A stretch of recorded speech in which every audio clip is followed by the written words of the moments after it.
Hey guys, Tarke here, and I want to do a quick video kind of explaining how to plan around the new cluster duel system that will be introduced in 3.10.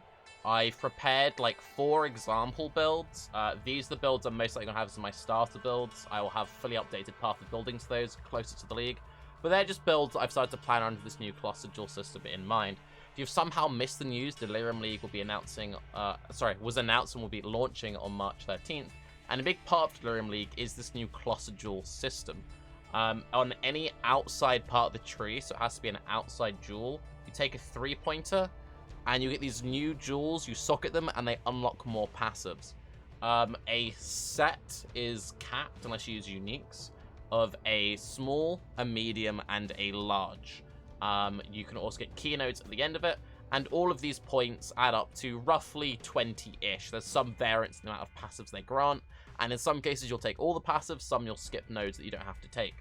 So keep in mind that you want to have roughly 20-ish points floating on your build. If you're going to be using multiple of these cluster sets, say you had 2 full sets, you'd need 40 points floating.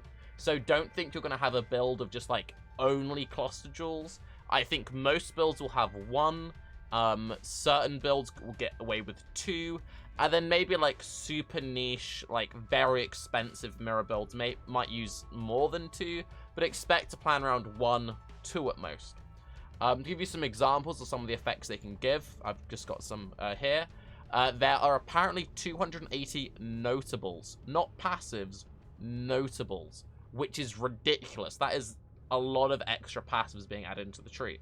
And the notables are pretty powerful. So one we're seeing here gives a flat crit chance to Herald skills and crit multi if you've dealt a crit recently. This is very powerful for obviously crit-based auto bombers. And the way that these jewels work is they have like the implicit, which is set, that's locked in place, but you can then roll the explicits. These should be fairly common. We don't know how common they will be. Don't plan your build around specific unique ones, but I do think it's safe to plan around using some of these on your build. To give you a couple of extra examples, here we have one which gives 2 maximum fire res and some life regen, and you can see that it was rolled so that you get some fire res on the little minor nodes there. Here we have one which gives minions have increased maximum life, so you get some flat life, some chaos res, some minion life, and then the big node, minions have 20% increased maximum life. Minions created recently cannot be damaged, so this means that after being summoned, minions are immune to all damage for 4 seconds. This would be very powerful, for example, like SRS, Skellies, Phantasms, very good for Soul Rest builds. Soul Rest was a very nice map clear build, was a bit iffy on bossing since the Soul Rest would just die. Making the Soul Rest immune for a second, very powerful, very build enabling, very strong. Here we've got some cool attack based ones. So this is a large jewel that he's put in here, so he's getting multiple notables, and then he's gotten a socket that you could then put a medium jewel into, and it will always be small, medium, large, or large, medium, small. They always want to go in that order. So this one gives attack leech, increased maximum life recovery, increased total recovery from life leech. The minor nodes give just attack damage, and then Devastator, very cool mod here. Enemies killed by attacks have a 50% chance to explode, dealing 1/10 of their damage as physical damage. Basically, explodey chest on a jewel. And then finally, there will be unique key nodes that you can get as well. Here's one we've seen. Apparently this has been buffed. It's actually 60% more attack speed. This was the pre-buffed version, and the version we see in the trailer video gives 60%. So you count as dual wielding while you're unencumbered. 60% more attack speed while you're unencumbered. 14 to 20 added physical damage per 10 dexterity while you're unencumbered. And you count as unencumbered while you have no gloves, no main hand, or offhand. So a pure, ethical monk build. Very fun, very build enabling. So we're seeing very powerful nodes and straight up build enabling nodes. So these are definitely going to be something you're going to want to play with. So let's give some examples of some builds I've planned around with this. Now, I think that since most builds will probably only use like 1 set, you want to plan your builds for roughly level 70, level 80. not everyone will use all 20 points of a cluster. I think it's pretty fair to assume you'll be putting at least 10, 15 points in there. And you don't really want to be spending more than 4 points traveling for a jewel, because there is an opportunity cost to it, right? So at best, you route directly past one, and there's 3 points of getting nothing. The other thing you need to think about, if we just quickly go back to this one here. So you spend 3 points, and the socket where you put another jewel in technically doesn't give you anything, right? So out of this, he spends 1, 2, 3, 4, 5, 6, 7, 8, 9, 10, 11, 12, 13, 14, 15, 16, 17, 18, 19. He sends 19 points here, and out of those 19, 1, 2, 3, 4, 5, 6 don't really give him something beneficial. So you've got to, there is an opportunity cost. You're not going to be using these on every single setup, so don't go crazy traveling for them. So 4-point travel, in my opinion, is okay. So this is most likely my league starter. This is a Trickster hybrid Essence Drain Contagion build. This could also be played as Soul Rend or Bane and all those other setups. And again, this is just roughly planned out trees. I'll be doing full like skill and gear setups as starter build videos closer to league launch. I prepared a hybrid version, and I also prepared a CI version. Now, you want these builds to be complete by level 70, level 80, because we don't know what kind of nodes we're going to be getting. Until we have like a full data mined list, we don't know how realistic it'll be to go full defensive nodes. So, for example, if out of these like 20-ish points, we could have 10 points of just life nodes, then that'd be great, because suddenly you could play, for example, a trap build, a build I play a lot of, which really struggles for life. And you can just be like, oh, I'll just take this jewel and I'll get all my life here and just not have to leave this part of the skill tree. We don't know how much life we're going to be getting, though. We don't know how much damage we're going to be getting. We don't know how much is just going to be like fun utility stats. So plan your builds to have the bare minimum amounts of life and damage you need, so your build is completely well-rounded without.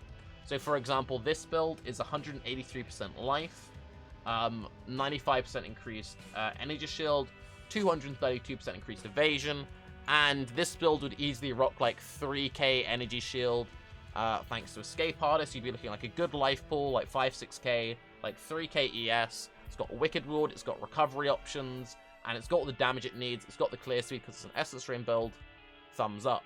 Likewise, for the CI version, you get all the damage you need, all the defense you need. Thumbs up.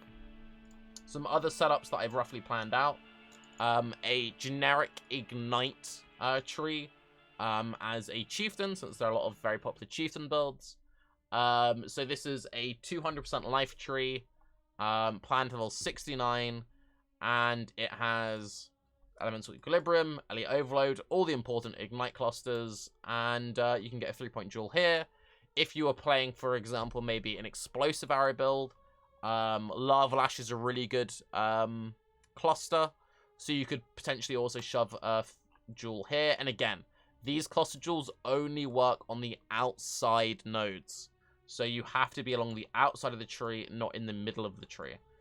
So, you know, Explosive Arrow is a build which has a lot of travel, but doesn't have that many necessary nodes. This would be the kind of build you could potentially go for, like, multiple clusters on. This could also be used for all sorts of random different builds. Let's go to a couple of other options. I did a Cremation Necromancer tree. I played quite a lot of Detonate Dead / Cremation towards the end of the league, and I really enjoyed it. Just minion builds in general. This isn't a minion build, but it is a Necromancer, so to say. Minion builds in general will be very good for cluster jewels, because they don't need to really get any points for their build to function. They get like 1 or 2 minion clusters, go full defense. So minion builds will be great. I'm not going to be planning any minion builds for you though, sorry. But yeah, again, 198% life, gets all the important damage nodes, gets the Elite Overload, gets the AoE, and it's planned for level 70. So you could shove 20 points over here, and you'd be capping out level 90, and you've got everything you need to get. That's a thumbs up from me. Finally, I just did a rough base for a Phase Acro Caustic Arrow build, because Caustic Arrow is a build I play a lot of. I'm most likely to go Essence Drain this league over Caustic Arrow, but this is another solid option for a league start for me. One thing also failed to mention for the hybrid build, because obviously this is a very similar tree to the hybrid Essence Drain character I planned out. One thing I really like about both of these builds is they've got well-rounded defenses, well-rounded damage by level 80, and not only do they both have access to good cluster jewels, so the Corsair one will get this cluster jewel, the ED one will get this cluster jewel with how I built them. They also have access to a timeless jewel. You could get one here through Perfect Agony, or you could shove one here for Pain Attunement. Really strong. So you get everything you need to function at a bare level, and then you can just put the cluster jewels in, experiment. You can put the timeless jewels in, experiment. Also, on the note of how timeless jewels will function and all of that sort of stuff, apparently you won't be able to use timeless jewels or Thread of Hope to cheat the cluster jewels. Apparently the cluster jewels be like their own separate thing. So it's kind of like you have the cluster jewel synergizes with cluster jewel stuff. Don't expect to cheat cluster jewels by using like weird mechanics with like Thread of Hope and timeless jewels, just from some comments I've seen on Reddit. If Thread of Hope does function with it, even though I'm pretty sure it won't from what I've read, there will probably be some weird shenanigans people will do with that. But yeah, anyway, I'm Tarke. I'm really looking forward to having some incredibly confusing builds to explain. I'll put it like, hey guys, so for your build to function, you need to take these like 20 passives that don't exist. What you need to do is you need to find an item, roll the item specifically to an item I have, and then you'll maybe get the nodes that I have, then get like 5 of them. It's going to be really horrible for build creation, but I'm very excited. Cluster Jewels are one of the coolest additions to Path of Exile, basically ever. They said they were as big as Ascendancy. I think these are cooler than Ascendancy, because Ascendancies are fun, but it's something GGG made. The idea of being able to make builds feel very personal and very tailored again, I'm really looking forward to, because a lot of trees have just felt kind of, okay, there are like a couple of options to go for, but having this full flexibility, being able to go super jank, yeah, I think it's going to be really fun. But anyway, I'm Tarke, and have fun getting the exact same jewels that I have. But finally, one thing I do want to quickly say, huge shout out to everyone who's been signing up on the Patreon. I really wasn't expecting to get that much support on it. You guys are all really cool. But anyway, I'm Tarke. Have a good day. Patreon, by the way. Bye-bye.